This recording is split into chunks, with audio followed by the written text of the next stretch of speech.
The grinding hum of Earth's last surviving shuttle echoed through the void, as Commander Lena Ortiz gripped the controls with white-knuckled determination. Her eyes flickered between the shifting displays and the swirling chaos outside, the rings of Saturn seeming to stretch infinitely as they descended into the unknown. Their mission was simple: make contact with the alien temple rumored to be hidden within the icy debris.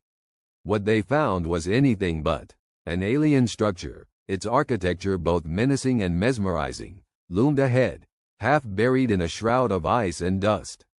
As the shuttle settled onto an outcrop of solid rock, Lena's heart raced. The temple's entrance yawned open, a jagged maw leading into darkness. "We've got movement," Lieutenant Harris whispered over the comm, his voice barely masking the tremor of fear. Lena squinted at the monitors. Shapes, distinctly alien, moved with an eerie grace, their translucent forms shimmering under the harsh light of the ship's beams. These beings had come to Earth seeking refuge, but Earth's food had turned to poison in their systems, leaving them weak and desperate. "Commander, their signals are erratic," Dr. Patel noted, adjusting her equipment with quick, anxious movements. "They're dying, Lena. We need to establish communication," Lena replied, her voice steely with resolve. "If we can help them, they might have the key to our survival." As the team donned their suits and prepared to exit the shuttle, the temple seemed to pulse with a life of its own. Lena led the way, her boots crunching on the frozen crust, the weight of their mission heavy on her shoulders. They stepped into the temple, the air crackling with an unsettling energy. A sudden, piercing shriek echoed through the cavernous hall, followed by a wave of alien figures, their eyes filled with a haunting plea. They had underestimated humanity's resilience, and now, as their bodies withered from within, they were powerless. The lead alien staggered forward, gesturing with its spindly arms. A holographic interface flickered to life, revealing the alien's desperate plea for help. But as Lena watched, an ominous rumbling sound filled the air. The temple began to shake, dust and debris cascading from the ceiling. "We have to get out, now," Harris shouted over the rising din. Lena hesitated, torn between the instinct to survive and the need to aid these creatures. But before she could decide, the floor beneath them gave way, plunging them into the depths of the alien stronghold. Captain Lila Sandoval stood at the observation deck, her eyes scanning the distant horizon where the alien dreadnought hovered ominously against the darkening sky. It loomed like a harbinger of doom, its sleek, obsidian hull absorbing the last rays of the sun, casting elongated shadows over the charred remains of what once was the city of Elmsbrook. The air was thick with smoke and the acrid stench of burning infrastructure, a testament to the relentless assault that had begun mere days ago. Her radio crackled to life, a static-laden voice cutting through the oppressive silence. "Captain Sandoval, this is Lieutenant Harris. Recon Team confirmed new movement from the alien forces at the perimeter. They're advancing." Lila's jaw clenched as she absorbed the news. The invaders, known only as the Cathari, had appeared without warning, descending from the heavens with devastating swiftness. Their technology was far beyond anything humanity had ever conceived, and their motives remained inscrutable. "I'll be right there, Harris. Hold the line until I arrive." Lila's voice was steady, betraying none of the turmoil roiling within her.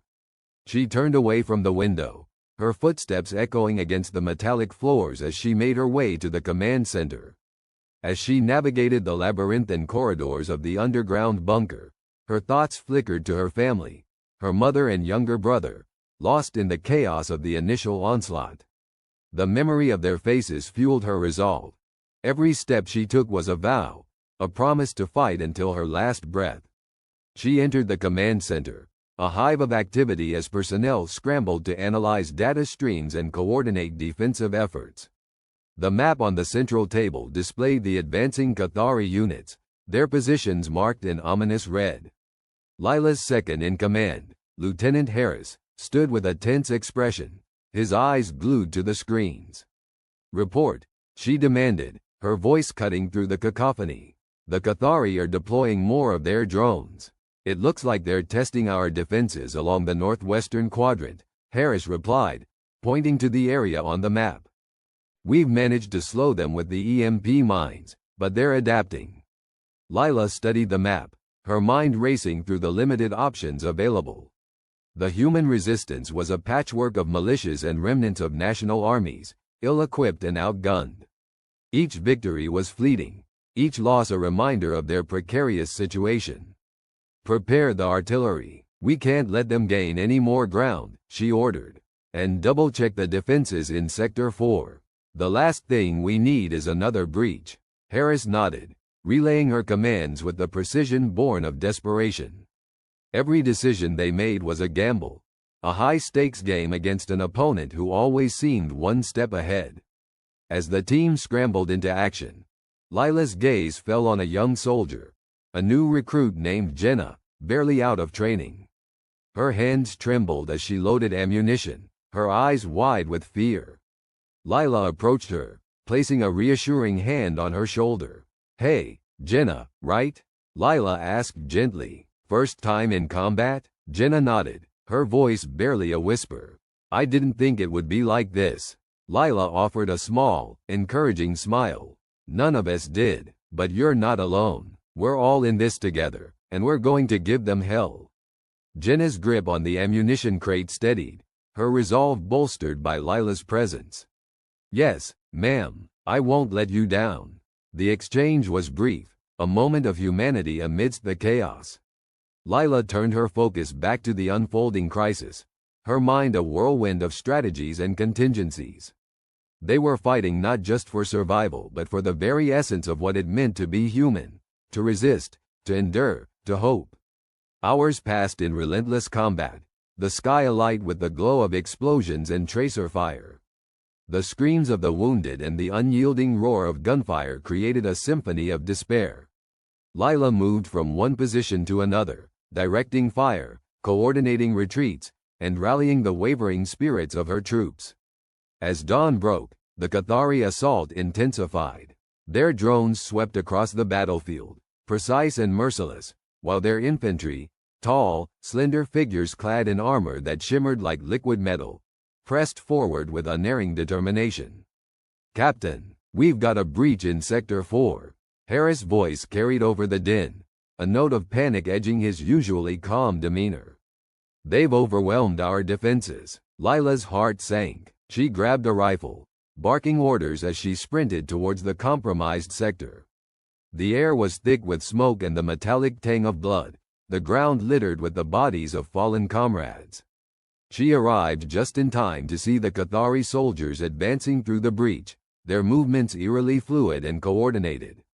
Lila raised her weapon, firing with deadly precision, each shot fueled by the simmering rage within her. The battle was a blur of violence and desperation, Lila's world reduced to the pull of the trigger in the relentless march of time. Around her, her soldiers fought with valor and fury, each of them driven by the same primal instinct: to protect, to defend, to resist. Amidst the chaos, a figure emerged, a Cathari commander, distinguishable by the intricate markings on its armor, a testament to its rank and prowess. Its gaze locked onto Lila, a silent challenge that transcended language and species. Lila accepted the challenge, her grip tightening on her rifle as she advanced towards the alien commander. Every muscle in her body screamed with exhaustion, but she pushed forward, driven by a singular purpose. The commander moved with a grace that belied its lethal intent, its weapon an extension of its will. They clashed in a violent dance, a testament to the indomitable spirit of a species that refused to be subjugated.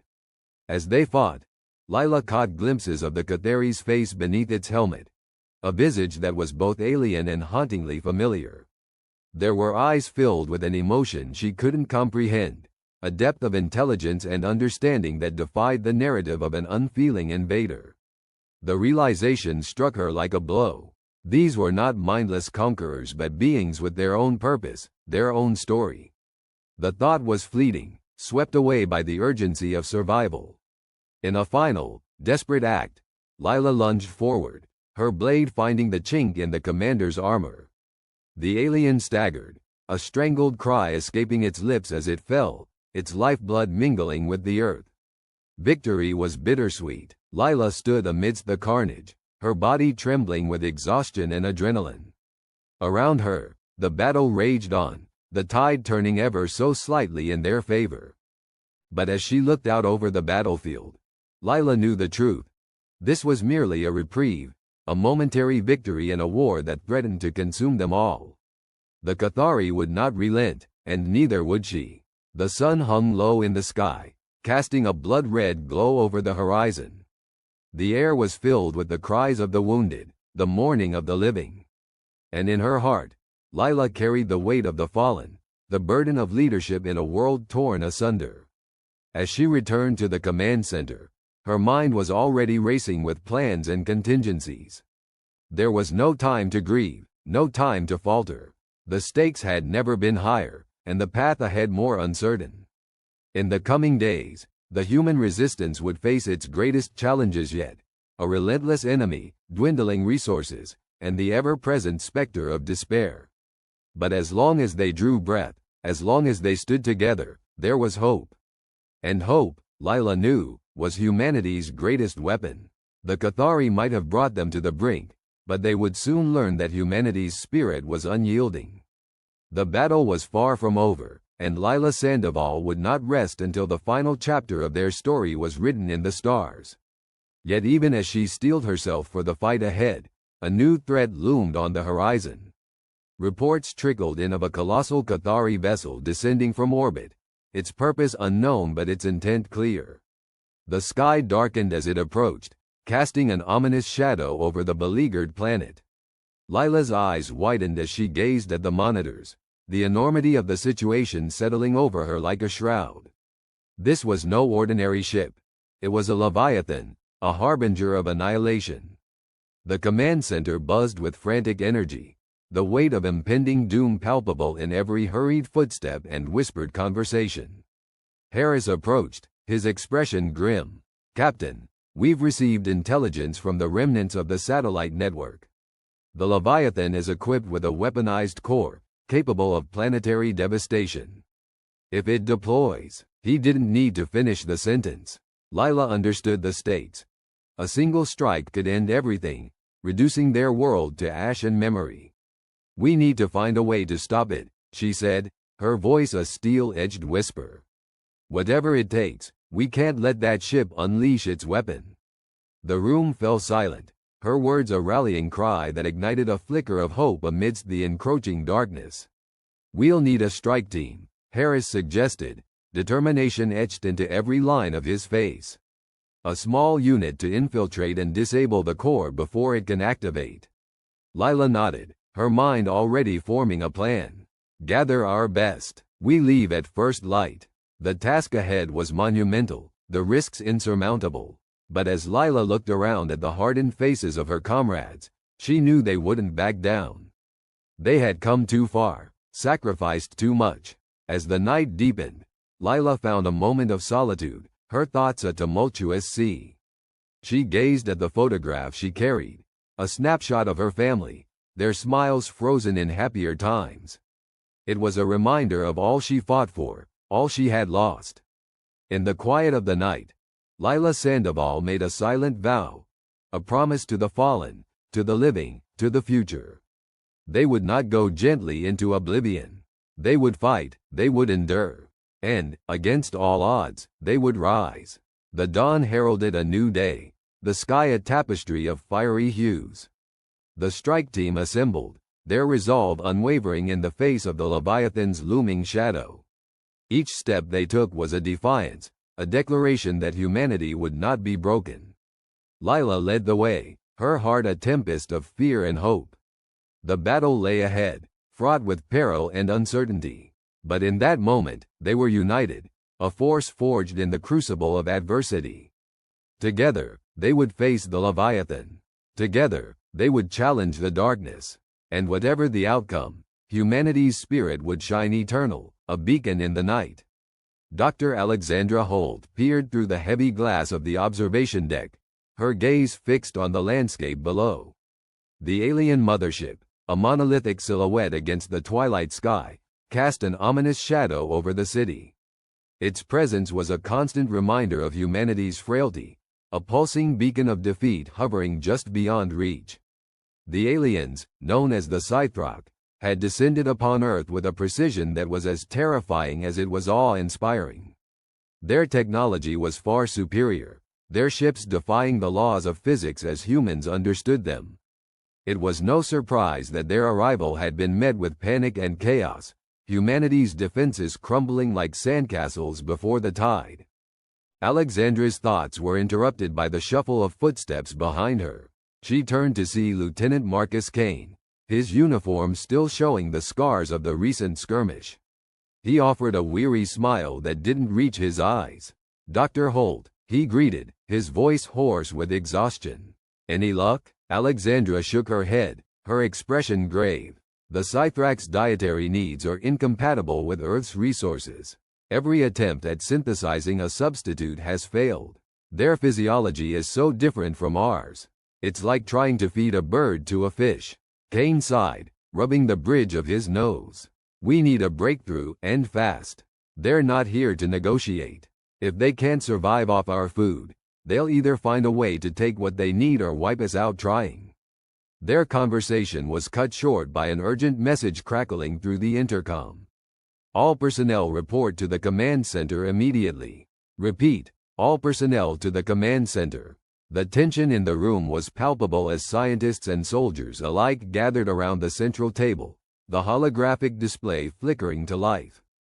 General Amanda Reyes, a figure of authority and resilience amidst the chaos, stood with her hands clasped behind her back. "We have new intel from our reconnaissance teams," Reyes began, her voice steady but tinged with an undertone of grim determination. "The Scythrok have established a network of outposts worldwide. They're encasing their landing sites in an impenetrable energy field. Our attempts to breach it have been unsuccessful." The room erupted into a cacophony of questions and theories.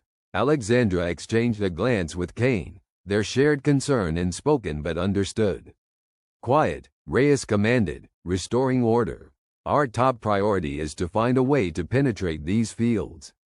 Without it, we can't even begin to consider a counterattack." A young scientist, Dr. Ethan Lennox, raised his hand. "If we could understand the energy they're using, maybe we could develop a countermeasure. But we'd need more data, samples, something." Reyes nodded, acknowledging the difficulty of the task. "We're working on acquiring more information. In the meantime, keep collaborating with your teams. We need every ounce of ingenuity and courage we can muster." As the meeting adjourned, Alexandra lingered, her mind churning over the grim realities they faced. Kane approached, placing a comforting hand on her shoulder. "We'll figure this out," he said, his voice a low, reassuring murmur. "We have to," she nodded, grateful for the solidarity but acutely aware of the mounting pressure. Each day that passed without a solution was another step closer to humanity's extinction. In the ensuing days, the sense of urgency only grew. Reports of skirmishes with the Scythrok increased, each encounter a stark reminder of the technological chasm between the two species. The aliens moved with a fluidity and coordination that seemed almost mechanical, their tactics confounding even the most seasoned military strategists. Yet, despite their obvious superiority, the Scythrok had one glaring vulnerability: their inability to consume Earth's organic matter. It was a weakness that should have provided some measure of hope, and yet it felt more like a ticking clock, counting down to the moment they no longer needed to rely on terrestrial sustenance. Amidst the chaos, Alexandra found herself drawn to Dr. Lennox's research team, their work on understanding Scythrok technology becoming a focal point of her days. The young scientist was brilliant, his mind a whirl of ideas and possibilities, each more outlandish than the last. But in these desperate times, every idea was worth exploring. "Dr. Holt, I've been working on something," Lennox said one evening, his eyes alight with a fervor that bordered on mania. He gestured to a series of holographic models hovering above his workstation.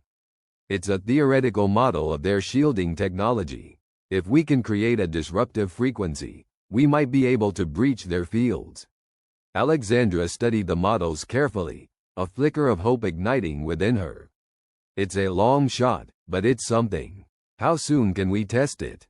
Lennox hesitated, his excitement tempered by the enormity of the task. We need more data, more resources. If we can capture one of their drones intact, it might give us the edge we need. The mention of capturing a Scythrop drone sent a ripple of anxiety through Alexandra. Such missions were perilous, the risk of failure high, but the potential reward was too great to ignore. I'll speak to General Reyes, she promised, her resolve hardening. We'll get you what you need. As the days turned into weeks, the situation grew increasingly dire. Food shortages, power outages, and the constant threat of attack weighed heavily on the survivors. The Scythrop, aware of their own precarious situation, seemed to intensify their efforts, their drones becoming a constant presence in the skies. In this climate of fear and uncertainty, Alexandra found solace in the camaraderie of her colleagues. Kane, ever the stalwart protector, became a constant source of support. His unwavering determination was infectious, a beacon of strength that buoyed those around him. Their relationship, forged in the crucible of crisis, deepened with each passing day. Conversations that had once been purely professional now carried an undercurrent of personal connection, a shared understanding of the burden they both bore.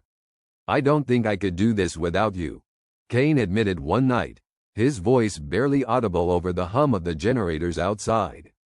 They were alone in the lab, the dim glow of the monitors casting soft shadows across the room. Alexandra met his gaze, her expression softening. You're not alone, Marcus. None of us are. The weight of those words lingered between them, a silent vow to face whatever came next together. But as the weeks wore on, hope began to wane. Reconnaissance missions returned with fewer soldiers, each loss a heavy blow to morale. The Scythrax's grip on Earth tightened, their outposts spreading like a malignant growth across the globe. Then came the news that shattered what little hope remained. Lennox, in a reckless bid to gain the data they so desperately needed, had led a mission to capture a Scythrop drone. The operation had been a disaster, the team ambushed and decimated. Lennox himself had been gravely injured, clinging to life by a thread. The loss hit Alexandra hard, the weight of failure settling over her like a shroud. She sat by Lennox's bedside in the makeshift infirmary, her heart heavy with regret. I'm sorry, she whispered, her voice choked with emotion. I'm so sorry. Lennox's eyes fluttered open, his gaze unfocused but filled with a quiet determination. Don't give up, he rasped, each word a laborious effort. There's still a chance. We can still find a way. His hand tightened briefly around hers, a gesture of solidarity that transcended their dire circumstances. And in that moment, Alexandra vowed to honor his courage, to continue the fight even when the odds seemed insurmountable. The following days were a blur of activity, the survivors rallying around a renewed sense of purpose. Lennox's sacrifice galvanized them, a reminder of the stakes and the resilience of the human spirit. General Reyes, her own resolve unshaken by the setbacks, pushed for a coordinated assault on a Scythrop outpost. The mission was audacious, a desperate gamble that could either turn the tide or seal their fate. As the team prepared for the operation, Alexandra and Kane found a moment of quiet amid the chaos. They stood together in the dimly lit command center, the weight of their responsibilities settling heavily on their shoulders. Whatever happens, we do this together, Kane said, his voice steady despite the uncertainty that lay ahead. Alexandra nodded, her heart aching with a multitude of emotions. Together, she agreed, the word a lifeline in the storm that threatened to engulf them. On the day of the assault, the air was thick with tension, the survivors' breath visible in the chilly pre-dawn air. As the team moved into position, Alexandra felt the familiar churn of anxiety in her stomach, her mind racing with scenarios of success and failure. The mission began with a precision that belied the fear lurking beneath the surface. Soldiers moved with calculated efficiency, their movements synchronized and purposeful. The Scythrop outpost loomed ominously in the distance, its shield a shimmering barrier that defied comprehension. As the team advanced, Alexandra's heart pounded in her chest, her every sense heightened. The world narrowed to the immediate present, each decision a potential turning point in the battle for Earth's survival. The first engagement was swift and brutal, the Scythrok responding with a ferocity that underscored their desperation. But as the humans fought back, a glimmer of hope emerged. A vulnerability in the alien defenses, a crack in the impenetrable facade. It was a fleeting moment, a brief window of opportunity that could shift the balance. Alexandra and Kane exchanged a glance, their unspoken understanding clear. Now, she urged, her voice barely audible over the cacophony of battle. Kane nodded, his expression one of grim determination. Together, they coordinated the final push, their forces surging forward with renewed vigor. As the shield flickered and fell, the Scythrok outpost lay exposed, a testament to the resilience of humanity, to their refusal to be subjugated. But even in victory, the cost was steep. The fallen lay scattered across the battlefield, their sacrifice a somber reminder of the price of freedom. Alexandra knelt beside Lennox, his breath coming in ragged gasps, the light in his eyes dimming. "We did it," she whispered, her voice breaking. "We found a way." Lennox managed a faint smile, his hand reaching for hers one last time. "For the future," he murmured, his words a benediction and a farewell. As the sun rose on a scarred yet hopeful world, Alexandra and Kane stood together, their hearts heavy with loss yet buoyed by the promise of what lay ahead. In the face of overwhelming odds, humanity had endured, their indomitable spirit a beacon of defiance in a universe fraught with peril. The acrid stench of smoke clawed at the back of Sergeant Millie Tran's throat as she crouched behind a crumbled wall, the air thick with despair and burning debris. The squeal and grind of alien machinery echoed ominously through the skeletal remains of what was once a bustling city. The invaders, with their insectal precision and relentless efficiency, had reduced it to a haunted shell in a matter of days. Millie's squad was scattered, their comms filled with static and the occasional burst of terrified cries. "Hold your position, Tran." The voice of Lieutenant Gregson crackled through her earpiece, barely audible over the chaos. "We're regrouping at the eastern perimeter. Avoid detection at all costs." Millie wiped the soot from her forehead, glancing around the corner to gauge the movement of the alien patrol.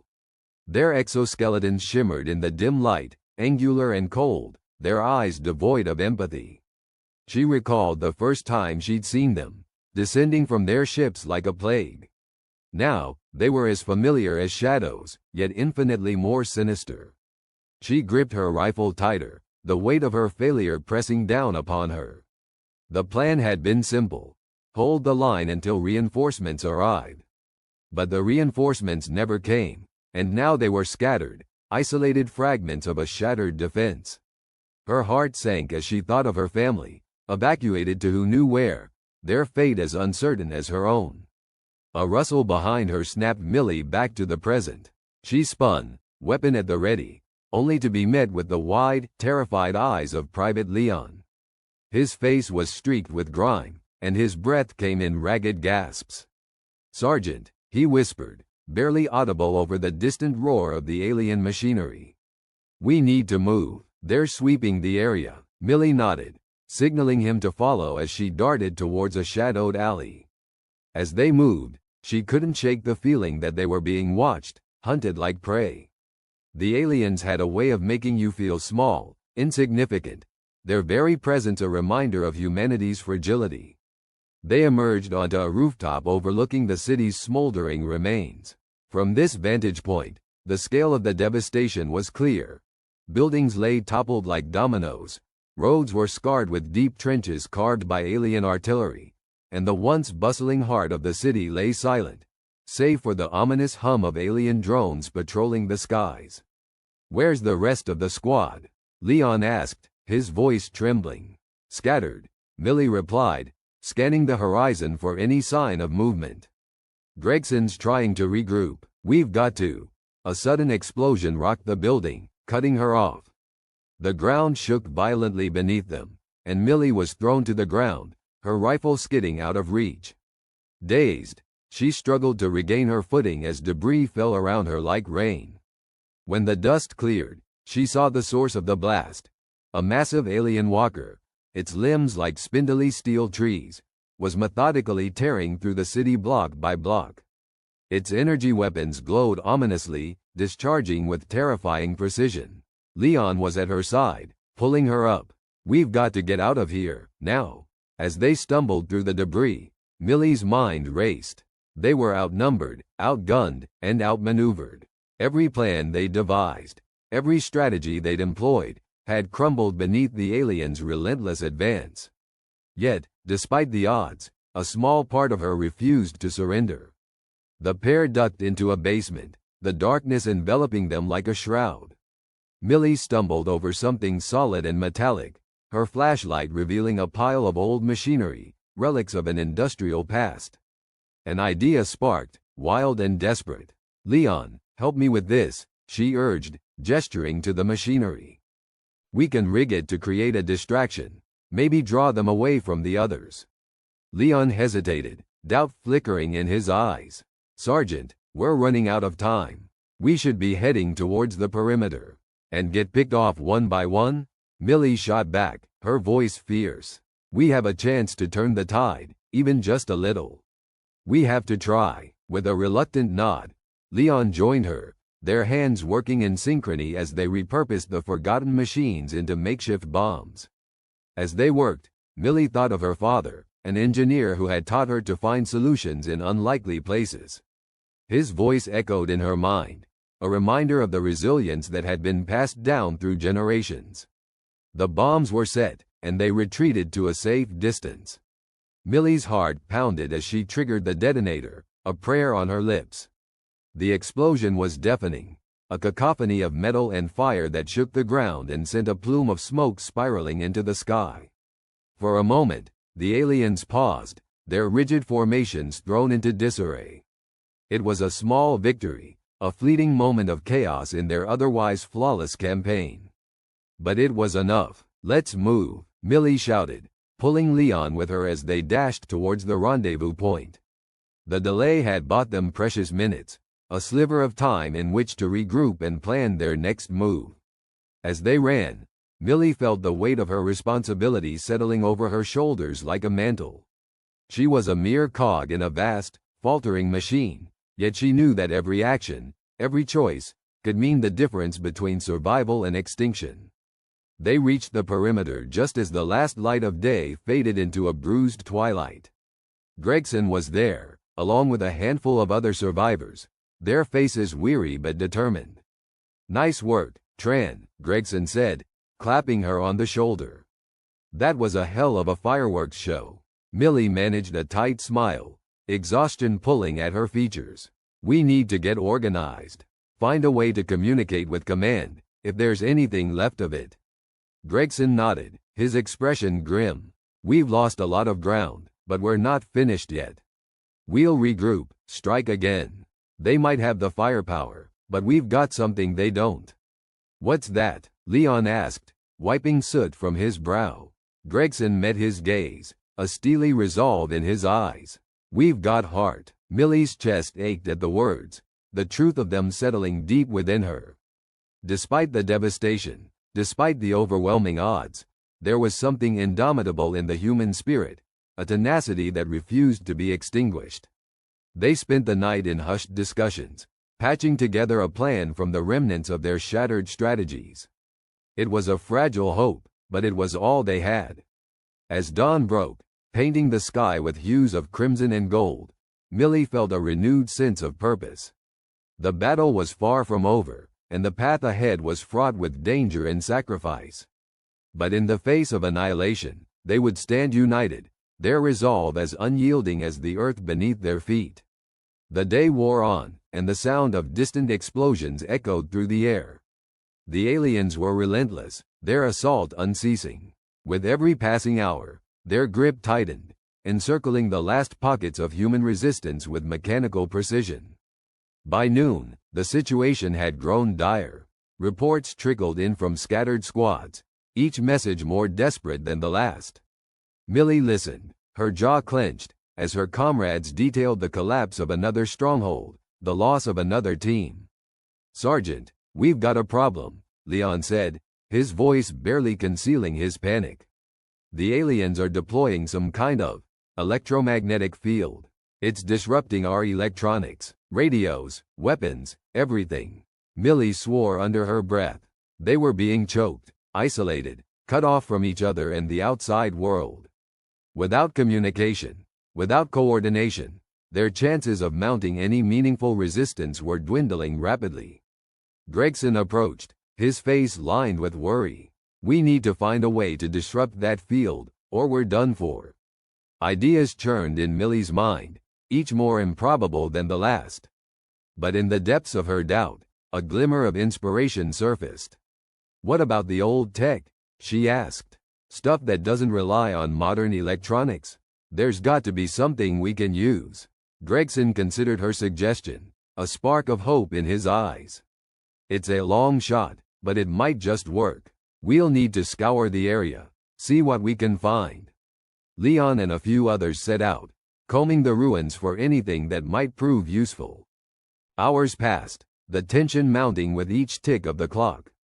Millie paced, her mind a whirlwind of strategies and contingency plans. By evening, the search party returned, their arms laden with relics of a bygone era. Old radios, manual tools, even a hand-crank generator. Millie's heart lifted at the sight, a flicker of hope in the encroaching darkness. They worked through the night, piecing together a makeshift communication system. It was crude, a patchwork of wires and gears, but it was a lifeline, a tenuous connection to the world beyond their beleaguered enclave. As the first light of dawn broke over the horizon, the radio crackled to life, a faint but unmistakable signal cutting through the static. Millie held her breath, waiting. "This is Echo Base," came the voice, distorted but clear enough to bring tears to her eyes. "Do you copy?" Millie grabbed the transmitter, her voice trembling with relief. "Echo Base, this is Sergeant Tran. We copy. We need immediate support. The aliens have deployed an electromagnetic field. We're running out of time." There was a pause, then the reply, steady and reassuring. "Help is on the way, Sergeant.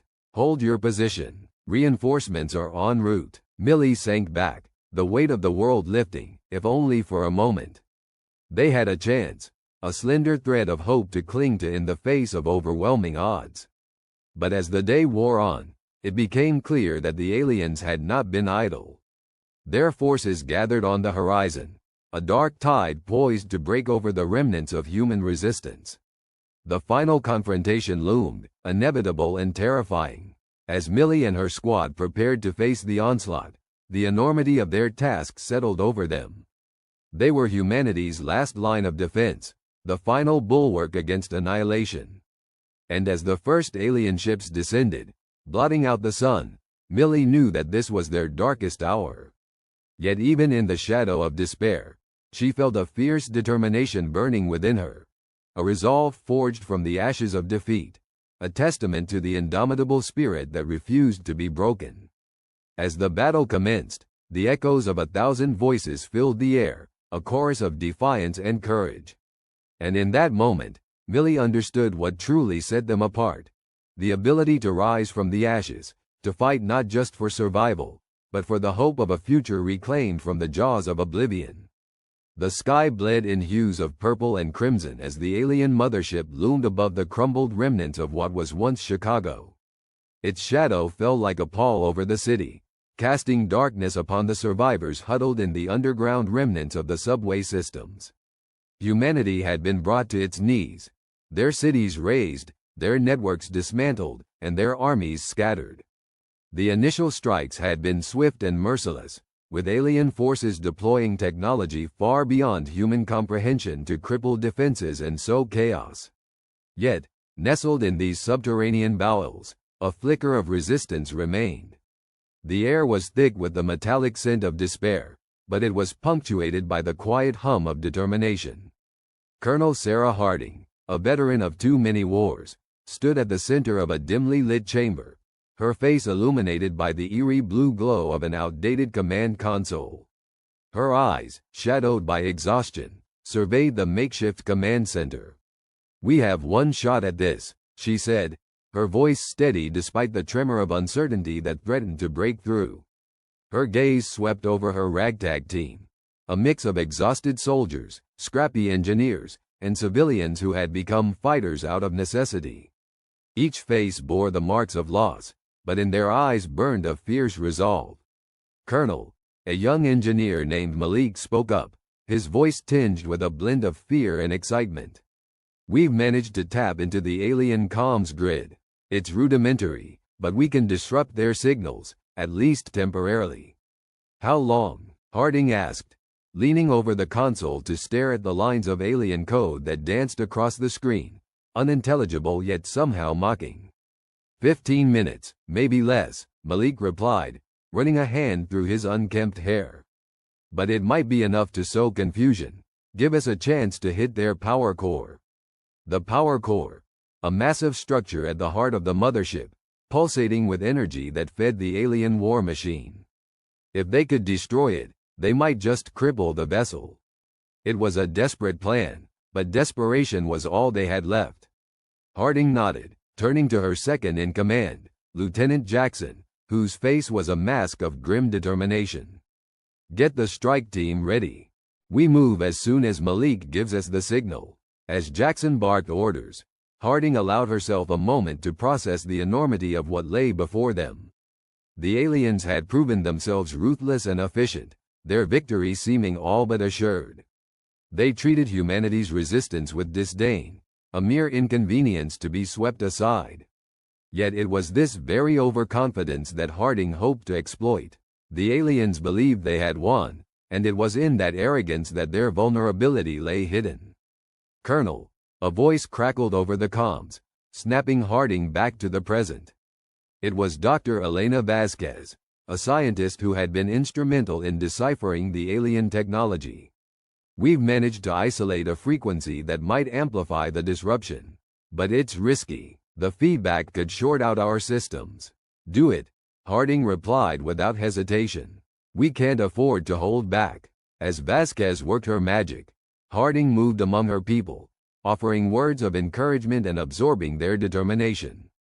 Each person here had lost someone, family, friends, entire communities, but they stood ready to fight. It was this indomitable spirit that the aliens could never understand. The clock ticked down the minutes, each second a drumbeat leading them toward the precipice. Finally, Malik's voice pierced the tense silence. "We're in. Disruption commencing. Now." Above ground, chaos erupted.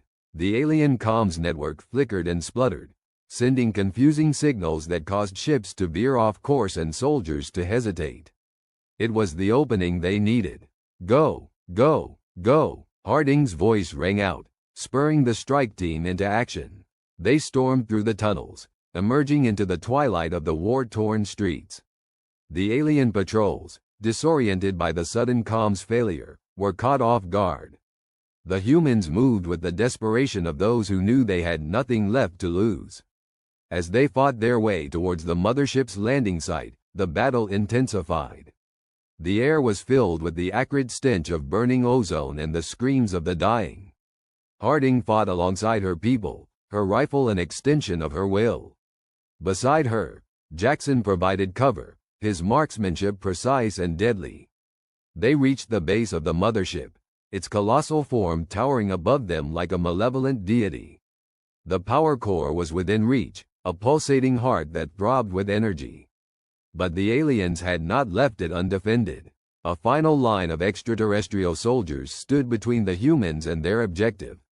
"For Earth," Harding shouted, rallying her team as they charged into the fray. The battle was brutal, with losses mounting on both sides.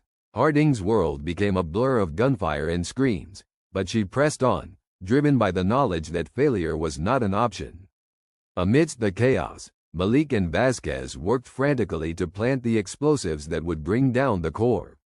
The countdown timer ticked ominously, a reminder of how little time remained. It was then that the aliens unleashed their secret weapon, a towering mech, its metallic surface shimmering with an otherworldly light. It was a titan of destruction, and it moved with terrifying grace, cutting down humans with impunity. Harding's heart sank but refused to yield. "Jackson, draw its attention." "Malik, how much longer?" "2 minutes," came the reply, panic threading through the words. Jackson charged forward, firing at the mech to distract it. The machine turned, its focus shifting to the lieutenant. It was a sacrifice, and Harding knew it. Her throat tightened, but she forced herself to concentrate on the mission. There was no room for grief, not yet. The mech bore down on Jackson, its weaponry a storm of death. But it was enough. Malik and Vasquez completed their task, the explosives primed and ready. They sprinted back towards the relative safety of the nearby rubble. "Fall back," Harding ordered, her voice breaking as she watched Jackson disappear beneath the mech's assault. "Everyone, fall back." The team retreated, their hearts heavy with loss but their spirits unbroken. Behind them, the explosives detonated. The power core erupted in a blinding flash of light, consuming the mech in its fiery embrace. The ground shook with the force of the explosion, and for a moment, the sky seemed to weep as debris rained down. The mothership shuddered, its systems faltering as power drained away. Then, slowly, impossibly, it began to descend, its once imposing form now a wounded leviathan. Harding stood with her team, bloodied but defiant, watching as the alien behemoth crumbled. They had dealt a blow, one that would resonate beyond this single battle. It was a small victory, a glimmer of hope amidst overwhelming darkness. The war was far from over, but this moment was theirs, a testament to what humanity could achieve when pressed to the brink. As the dust settled, Harding turned to her people. "We did it," she said, her voice choked with emotion. "But this is just the beginning. We fight on, for everyone we've lost, and for everyone who still believes." Their cheers were ragged, their faces a canvas of grief and triumph. The seeds of resurgence had been planted, and the spark of defiance had been lit anew.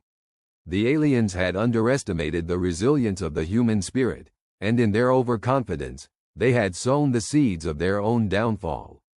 As Harding looked around at her battered but unyielding comrades, she felt a flicker of something she hadn't dared to indulge in for a long time: hope.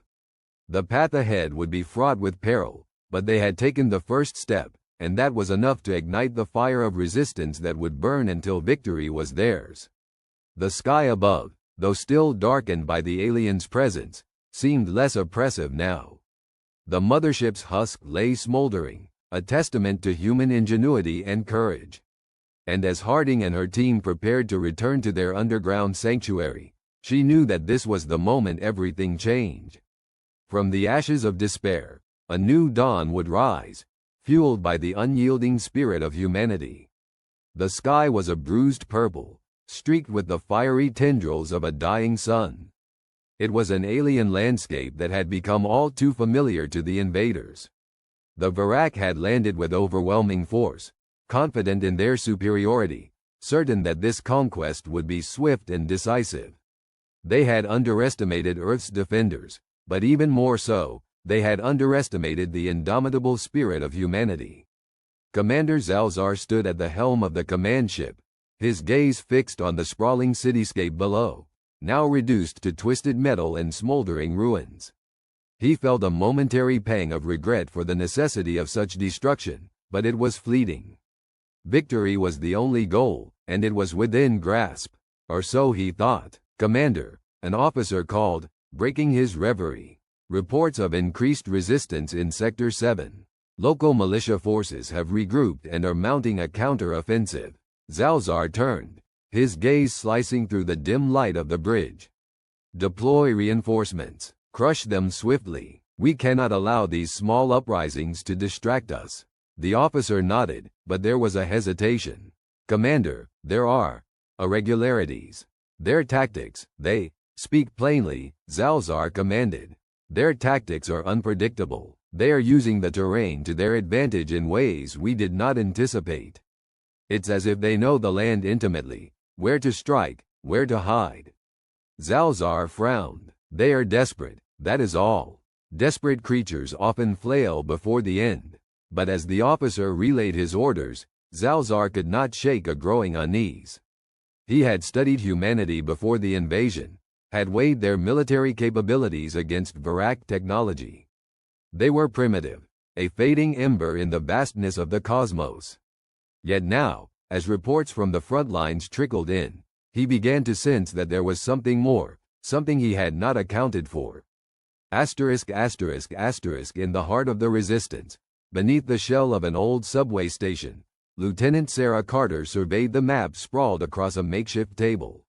The air was thick with the scent of sweat and determination, the murmurs of her ragtag team echoing off the cracked tiles. "We've got them here," she said, tapping a spot on the map. "The Varak are predictable. They rely on their superior firepower and technology, but they're not invincible." Beside her, Marcus Chen, an engineer by trade, nodded. His mind was a wellspring of ideas, every bit as sharp as the tools he wielded. "They underestimate us," he added. "They don't understand our resourcefulness." Sarah smiled grimly. "Then let's show them." "What's the status on the EMP devices?" "Ready to deploy," Marcus confirmed. "We've modified them to emit a concentrated pulse. Should fry their systems long enough for us to strike." "And the tunnels?" "Secured," Marcus replied. "They won't see us coming." Sarah nodded, her resolve hardening. "This is it. We turn the tide here. They think they own the skies, but the ground is ours. We'll make them bleed for every inch." The Varak forces moved through the city with mechanical precision, their exosuits glinting under the fading light.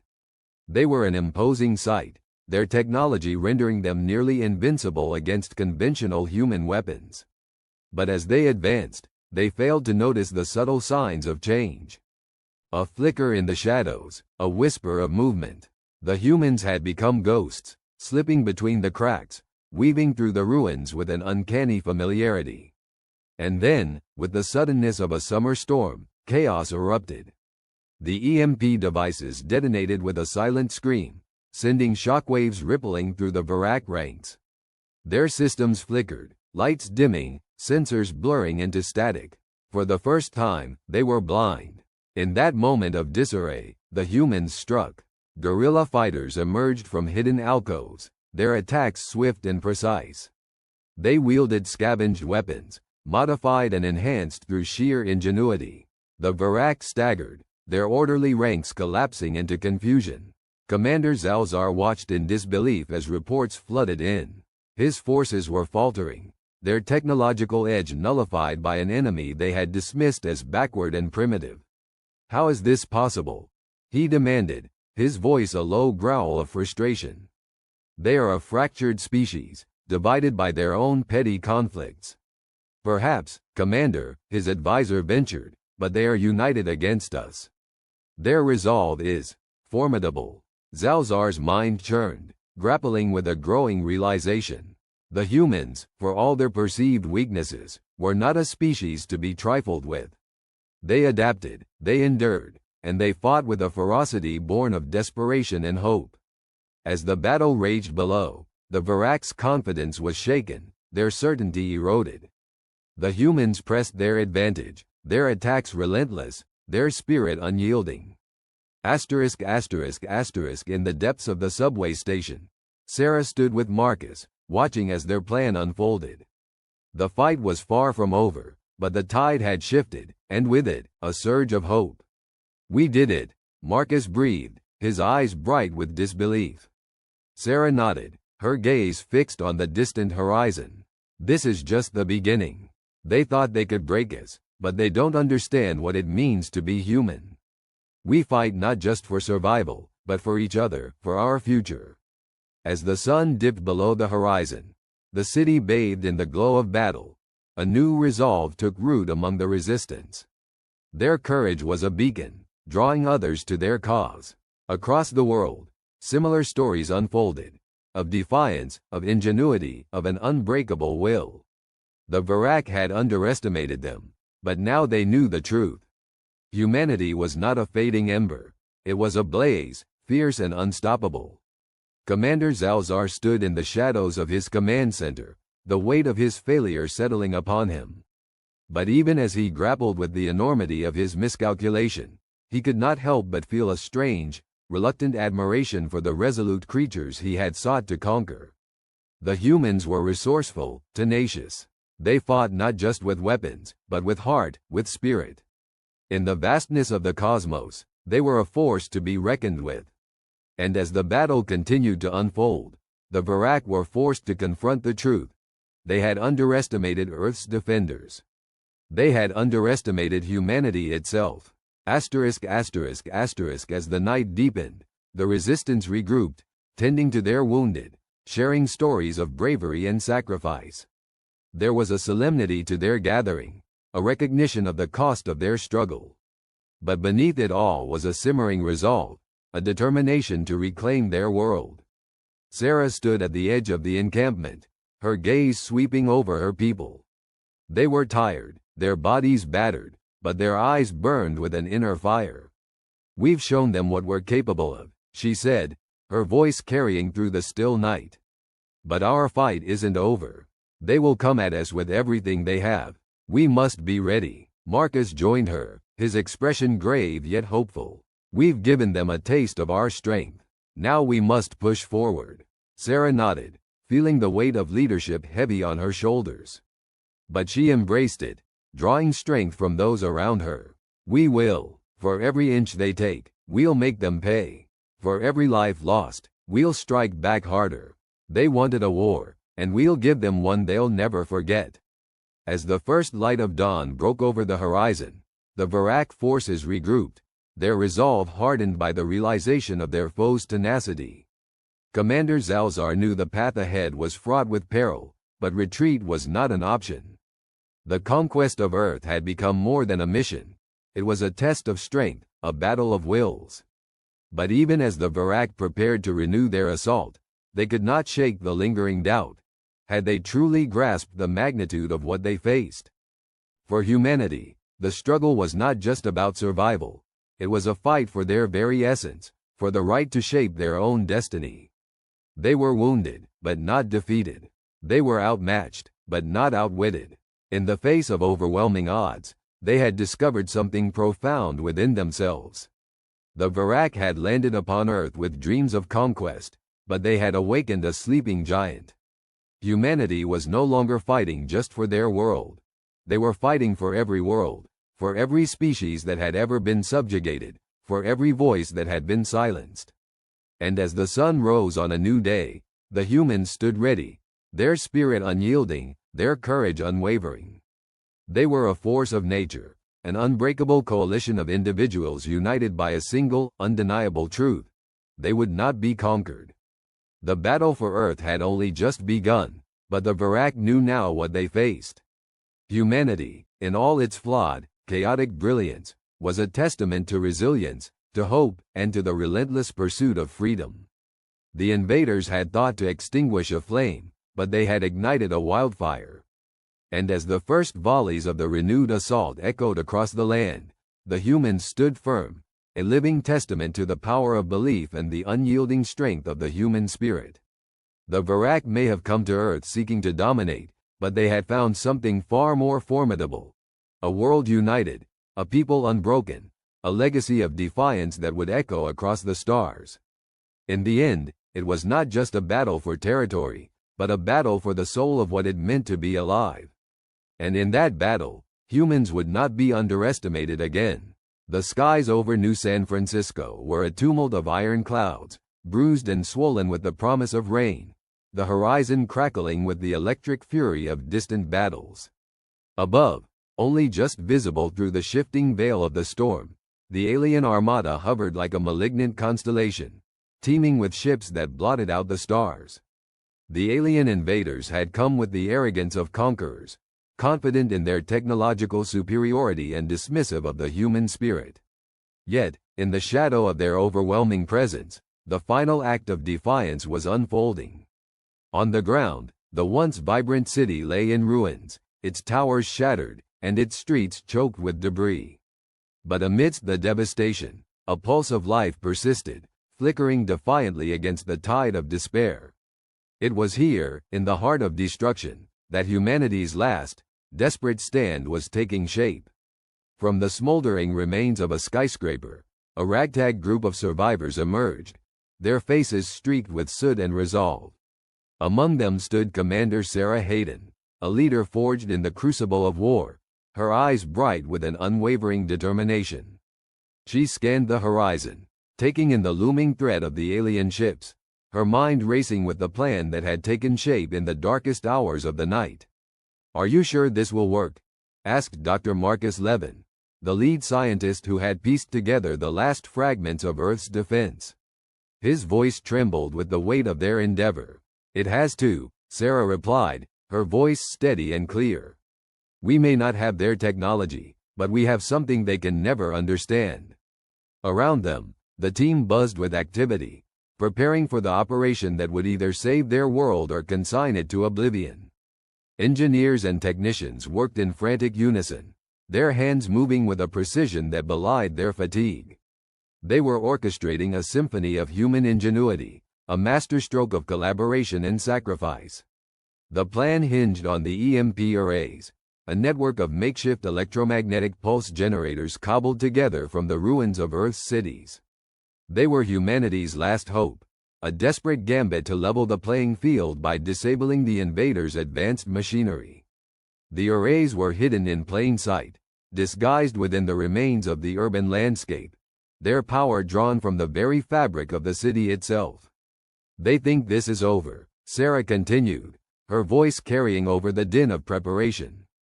"They think they've won, but they haven't seen what we're capable of when we're pushed to the brink." As the final connections were made, a surge of energy ran through the team, a current of hope and fear intermingled. They had one chance, one fleeting moment to recalibrate the balance of power. Across the globe, similar scenes played out in cities like Tokyo, Cairo, and Buenos Aires, all synchronized in a concerted strike against the invaders.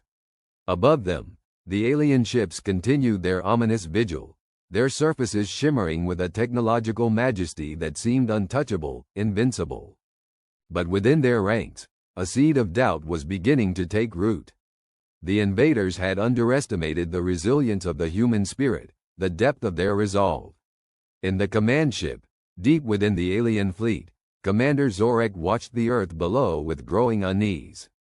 Despite their initial victories, there had been unexpected pockets of resistance, anomalies that defied their projections. The humans, primitive as they were, had shown a tenacity that was both confounding and infuriating. "They are more resilient than we anticipated," Zorek admitted to his second-in-command, a rare note of apprehension in his voice. "Resilience is irrelevant," his lieutenant replied dismissively. "Their technology is no match for ours." Zorek nodded, but the doubt lingered, gnawing at the edges of his confidence. He turned back to the holographic display, watching the planet rotate beneath them, a vibrant tapestry of life and defiance. Perhaps they had miscalculated, underestimated the potential of these humans. But it was too late to reconsider, too late to retreat. The countdown had begun. Across the globe, the networks fired into life, a synchronized detonation of electromagnetic pulses that surged upward into the atmosphere. It was a spectacle of raw power, a cascade of energy that rippled through the air, invisible yet unstoppable.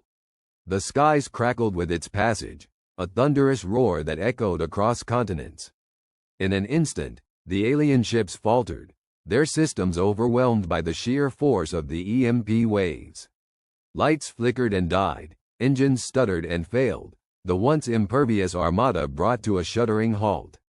Panic rippled through the alien ranks as their technology, the cornerstone of their supremacy, was rendered impotent.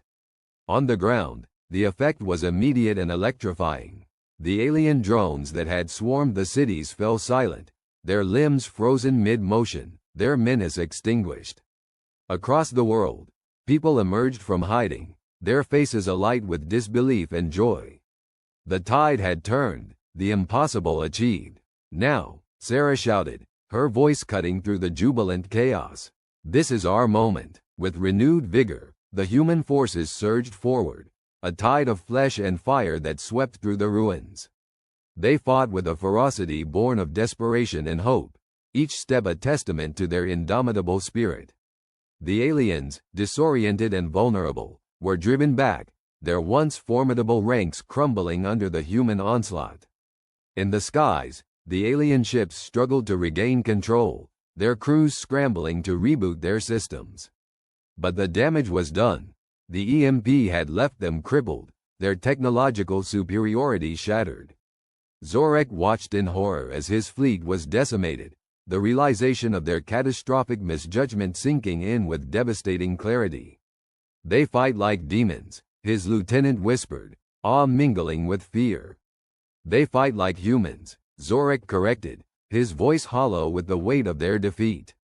On the ground, Sarah and her team pressed their advantage, coordinating strikes that exploited the aliens' disarray. The battle had turned, the momentum shifting inexorably in humanity's favor. All around them, the world was waking up, the spark of resistance igniting into a wildfire of rebellion. As the last of the alien ships fell from the sky, a cheer erupted from the human ranks, a sound that echoed across the battered landscape. It was the sound of victory, raw and unrestrained, the culmination of their struggle and sacrifice. The invaders had been vanquished, their arrogance laid bare, their defeat total and undeniable. But amidst the triumph, there was also sorrow, a recognition of what had been lost. Cities lay in ruins, lives shattered, and the cost of victory etched into the scars of the earth. It was a Pyrrhic victory, a testament to the indomitable human spirit, but also a reminder of the fragility of life.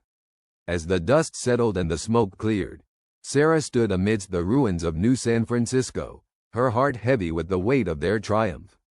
Around her, the survivors gathered, their faces a tapestry of relief and grief, hope and mourning. They had won, but the road ahead was long, and the world they had saved was forever changed. "We did it," Dr. Levin said, his voice a mixture of awe and exhaustion. Sarah nodded, her eyes scanning the horizon where the sun was beginning to rise, casting its golden light over the ravaged land. "We did," she agreed, her voice soft but unyielding. In that moment, amidst the wreckage of war, humanity stood at its absolute best, united in their defiance, their victory hard-won and bittersweet. They had turned the tables, defied the odds, and shown the universe what it meant to be human. And as the first rays of dawn broke through the clouds, they faced the future with a renewed sense of purpose and hope. The alien armada was broken, its ships silent wrecks against the vastness of space. The invaders' hubris had been their undoing, their failure to account for the resilience of the human spirit their greatest miscalculation. As the remnants of their fleet retreated, the lesson learned was seared into the consciousness of those who survived. And so, the earth turned once more, its people united in the aftermath of their greatest challenge. They had faced the abyss and emerged triumphant, their legacy written in the stars, a testament to their courage and resolve. The story of their victory would echo across the galaxy, a reminder to all who would dare to underestimate them. For in the heart of every human beat a spirit unbreakable, a force that no invader could conquer. And in that spirit, they found their strength, their hope, and their future. In triumph and tragedy alike, they had shown the universe what it truly meant to be human. The acrid scent of smoke rose like a specter from the smoldering battlefield, hanging in the air as a grim testament to humanity's Pyrrhic victory. The horizon was painted in shades of ashen gray and muted reds, the remnants of alien machinery littering the landscape like fallen monoliths. The once majestic warships of the Xylar Syndicate lay broken on the ground, their metallic hulls twisted and torn. Humanity had triumphed, but not without a grievous cost. As the dust settled, the survivors emerged from their shelters and bunkers, their faces etched with weariness and grief. Among them was Captain Elena Torres, whose leadership had been instrumental in orchestrating the final assault that had turned the tide. She limped through the wreckage, her left arm bandaged and her eyes scanning the ruin for familiar faces. Her heart ached with each step, acutely aware of the absence of so many who had stood beside her. Standing amid the debris, Elena found herself drawn to a broken fragment of an alien warship, its once glowing runes now no more than dim etchings. She reached out, fingers tracing the cold metal, feeling the weight of what had been necessary. The Xylars, relentless in their pursuit of Earth's resources, had underestimated the resilience and ingenuity of their quarry. Nearby, Dr. Marcus Hayes, the scientist whose insights into Xylar technology had been pivotal, crouched beside a soldier cradling a fallen comrade. Marcus's glasses were cracked, a testament to the chaos they had endured, but his gaze was steady as he offered words of comfort. He had always believed in the potential of humanity to overcome even the most insurmountable odds, and yet, the cost of this belief lay heavy on his shoulders. "Captain," Marcus called out as he rose, his voice carrying both relief and sorrow. "We did it. We actually did it." Elena nodded, her eyes meeting his. "But at what price, Marcus? How many lives have we paid for this victory?" Marcus sighed, his expression pained. "Too many. But those lives were not in vain. We've ensured a future for those who remain." As the sun began its descent, casting long shadows over the scarred earth, they walked together towards a makeshift camp where survivors gathered. Among them was Lieutenant Amir Patel, his arm in a sling but his spirit unbroken. He had led a daring raid on the Xylar communications hub, severing the alien forces from their command and sowing chaos in their ranks. Now, he recounted the tale to a group of wide-eyed young soldiers, mixing heroism with humility. "And just when they thought they had us, we turned their own technology against them," Amir said, his voice carrying over the crowd. "We showed them what it means to be human." The soldiers cheered, a sound both defiant and mournful, for each cheer was tinged with the memory of those who would never return. Yet in their eyes burned a fire, a testament to the indomitable spirit that had carried them through. As the night cloaked the world in its embrace, the camp became a place of reflection. Fires flickered, casting dancing shadows as stories were shared, each tale a thread in the tapestry of this hard-won triumph. Elena found herself sitting beside a young woman, her face streaked with dirt and tears, clutching a charred photograph. "Who did you lose?" Elena asked gently, recognizing the rawness of fresh grief. "My brother," the woman replied, her voice a whisper. He was one of the pilots." Elena nodded, her heart heavy with shared sorrow. "He was brave." "They all were." The woman looked up, eyes searching Elena's. "Do you think it was worth it?" Elena paused, the weight of the question settling over her like a shroud. I think we showed them that we are not to be underestimated. That we are resilient and will fight for our home, no matter the odds. Your brother's sacrifice was not in vain. We are here because of him." As the woman nodded, a fragile hope flickering in her eyes, Elena felt a sense of resolution. The victory had been costly, but it had also forged a new path for humanity. They had faced the abyss and emerged, scarred but unbroken. The next morning, beneath a sky that seemed to hold the promise of renewal, the survivors began the arduous task of rebuilding. The Xylar technology left behind became both a challenge and an opportunity. Engineers and scientists, led by Marcus, worked tirelessly to reverse engineer the alien machinery, seeking ways to heal the planet and avert such a threat from ever arising again. In the months that followed, Earth transformed. The unity forged in the fires of battle gave rise to a new era of cooperation and innovation. Nations that had once been divided by politics and borders now collaborated on projects to harness clean energy, improve communication, and explore the stars. The scars of war were slowly covered by the green shoots of a reawakened Earth, a testament to the resilience of life. Elena, now retired from active duty, found solace in tending to a community garden, nurturing growth from the soil of a world now at peace. She watched as children laughed and played, their innocence a reminder of what had been preserved. Amir, his arm healed, had taken up a role as an ambassador, forging alliances with other sentient races who had also resisted the Xylars, creating a coalition that would stand watch against future threats. Marcus, His work with alien technology advancing humanity's understanding of science and the cosmos, often visited Elena, sharing news of their achievements. Each time, they would sit in the garden, reflecting on the journey that had brought them here and the friends they had lost along the way. One evening, as the sky blazed with the colors of sunset, Marcus turned to Elena. "It's strange, isn't it? How much we've gained from what we nearly lost."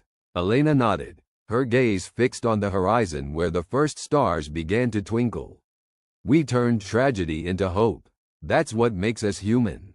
In the years that followed, Earth became a beacon of hope and resilience throughout the galaxy, a symbol of a species that had faced extinction and emerged stronger. Other worlds looked to humanity for leadership and inspiration, seeking guidance in their own struggles. And so, the legacy of those who had fought and fallen lived on, woven into the fabric of a new universe. Humanity had not only survived but thrived, forever changed by the crucible of war. They had shown that even in the face of overwhelming odds, they could stand firm, united in their resolve to protect their home and their future.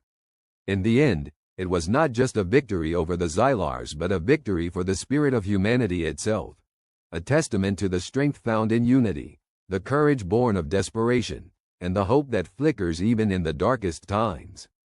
As the night descended once more, blanketing the earth in its gentle embrace, the stars above seemed to shine a little brighter, a reminder of all that had been lost and all that had been gained. And in that celestial dance, humanity found its place, forever vigilant, forever hopeful, forever human.